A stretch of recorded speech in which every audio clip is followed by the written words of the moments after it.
आयोजित करीत आहात त्याबद्दल संघटनेचे पदाधिकारी डबल सर, पाटील सर आणि सर्व पदाधिकाऱ्यांचे मनपूर्वक आभार व अभिनंदन। मला वाटतं नंदू सरांनी याच्यापूर्वी मॅन्युअलसाठी आपण काही फोन केला होता का? जय महाराष्ट्र म्हणणारे आपण बरोबर? क्षमस्व, पण आपण मॅन्युअल परीक्षा आपण आकस्मिक बंद केली। नंदू सरांनी मग आपण विनंती पण केली होती का? कोणतरी फोन मला आता फोन केला होता। ओके, आपण आकस्मिकरित्या या सेमिस्टर पासून मॅन्युअल बंद केली। मॅन्युअल बंद करण्यापाठी भूमिका जी होती, पाठीमागे आवाज येतो बरोबर? घुमत नाही ना?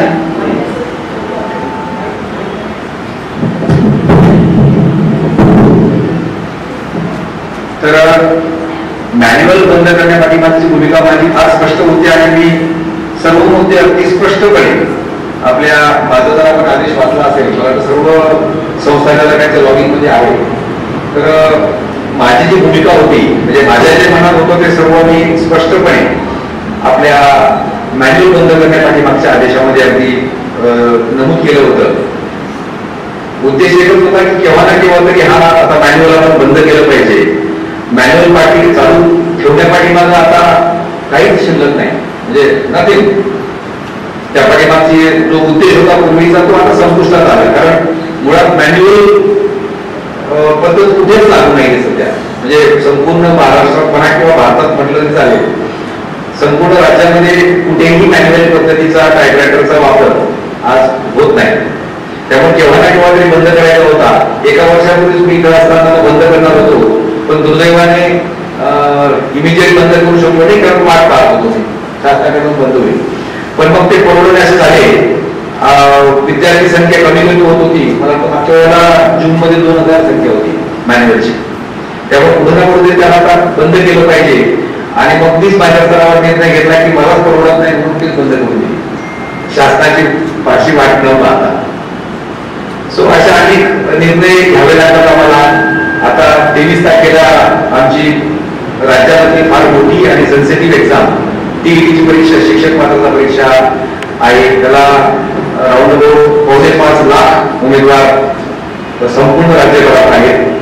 सर्व राज्यातील सर्व जिल्ह्यांचे जिल्हाधिकारी, जिल्हा परिषदचे मुख्य कार्यकारी हे सर्व या प्रोसेसमध्ये आमच्या या टीईटी एक्झाम मध्ये इन्व्हॉल्व असतात। पर्यायाने सगळ्यात जास्त सतर्क मात्र आम्हाला राहावं लागतं। सर काय म्हणणं, असा जे काही विषय होता जे तुम्ही प्रेक्षकांना सर्वांना सांगितला, काय काय विषय होता त्याच्याबद्दल थोडक्यात सांगा, काय मुख्यतः काय विषय आहे, त्याचं काय सोल्युशन निघालं? परीक्षा परिषदेच्या वतीने आपण ज्या संगणक टंकलेखनाच्या परीक्षावर राज्यभर घेत असतो त्या अनुषंगाने आपण आज मुंबई जिल्हा म्हणजे मुंबई पश्चिम, उत्तर आणि दक्षिण या तिन्ही एज्युकेशन ऑफिसेसच्या माध्यमातून या जिल्ह्यातील सगळे संस्थाचालकांना आपण आज कार्यशाळेसाठी बोलवलं होतं। त्यांच्या वेगवेगळ्या प्रकारच्या काही समस्या असतात, मग त्याच्यामध्ये स्थलांतरण असेल, नूतनीकरण असेल, दुबार प्रमाणपत्र असतील, LMS सॉफ्टवेअर असेल, या सगळ्या समस्यांबाबतीत आपण सविस्तर आज इथे चर्चा करण्यासाठी खास करून आम्ही बोलवलं होतं। यामध्ये फार सांगोपांग सगळी चर्चा खूप चांगली झाली। याच्यामध्ये इन्स्ट्रक्शन्स पण आमचे एज्युकेशन इन्स्पेक्टर्सचे जे प्रतिनिधी आहेत, डेप्युटी EIs, त्यांना पण आम्ही इन्स्ट्रक्शन सविस्तरपणे दिल्या। कशा प्रकारे कुठल्या कुठल्या प्रकरणात कार्यवाही करावी याबद्दल देखील सविस्तर सांगण्यात आलं।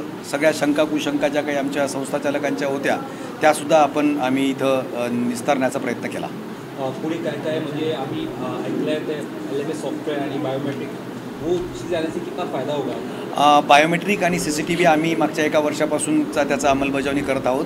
बायोमेट्रिकमुळे विद्यार्थी मागच्या 15 दिवसात किंवा एका महिन्यात किती आले याची देखील माहिती मिळते आणि CCTVने आणि बायोमेट्रिक थंबने ते खरोखरीच विद्यार्थी तिथं होते का, म्हणजे आज समजा 10 विद्यार्थ्यांनी थंब केला तर 10 विद्यार्थी तिथं पाहिजेत।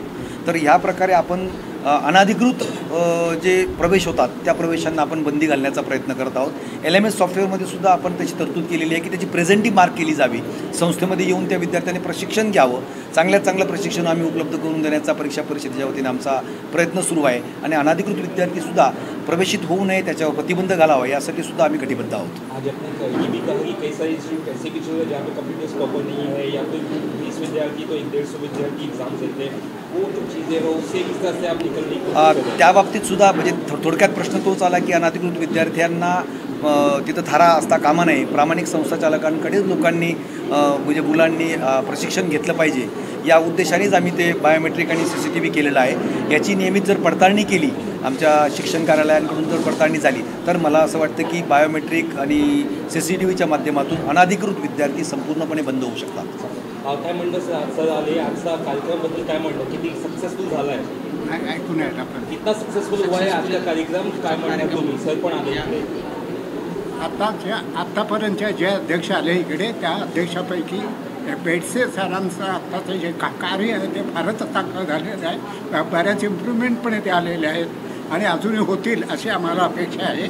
आजचे जे प्रश्न होते संस्थाचालकांचे बरेचसे प्रश्न होते त्याला त्यांनी चांगल्या प्रकारे उत्तरं दिली त्यांचे आम्ही फार आभार मानतो आणि असंच पुढे त्यांचं सहकार्य आम्हाला असावं ही आमची इच्छा आहे. और सर ने ये भी कहा कि जो चलाते हैं इंस्टीट्यूट उनका भी टेस्ट होना चाहिए मॉक टेस्ट मुझे लगता है सबसे अच्छी चीज़ उन्होंने कही है उस पर क्या कहना है परीक्षा संस्थाचालकांच्या पण परीक्षा झाल्या पाहिजे. संस्थाचालकांच्या परीक्षा घ्यावा ते फारच चांगलं आहे. त्यात फार मोठी इम्प्रूव्हमेंट होईल. त्याच्यात वयोवृद्ध जी मंडळी आहे वयोवृद्ध मंडळींना मला माहिती आहे त्यांना जमणार नाही कारण ते मॅन्युअलमधले होते. बट ठीक आहे इट्स ओके. या निमित्ताने मला समजेल तरी की खरोखरीच परीक्षा घेतल्यानंतर जे शिकवतात ते स्वतः प्रशिक्षित हवेत.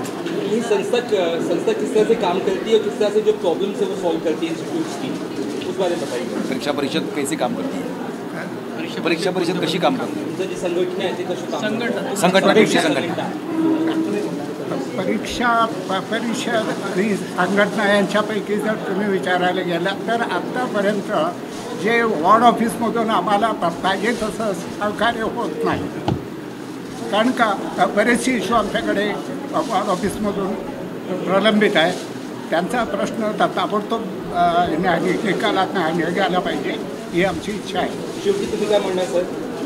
सर आत्तापर्यंत जे बोललो ना की आमची मुंबई संघटना जी आहे जेव्हा आम्हाला जे पाहिजे त्यासाठी आम्ही जेव्हा बेंडसाहेबांकडे गेलो त्यांनी चांगल्या प्रकारे प्रतिसाद देऊन आमची कामं बऱ्यापैकी केलेली आहेत. पण काही टेक्निकल इश्यूमुळे प्रत्येक ठिकाणी त्यांना लक्ष घालता येत नाही. मग खालील EO ऑफिस असेल DYD असेल यांना त्यांनी सूचना देतात ते त्यांची अंमलबजावणी झाली तर परीक्षा परिषदेमध्ये फार मोठा बदल येईल आणि चांगला होईल.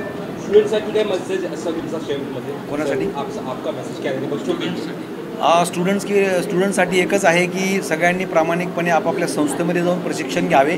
आपले जे प्रशिक्षण आहे टायपिंग प्लस संगणक अर्हता याच्यामध्ये मिळते. दोन्ही एकाच वेळेला मिळतं. याचा 6 महिन्यामध्ये याचा निश्चित सगळ्यांनी लाभ घ्यावा असं मला वाटतं. Thank you sir.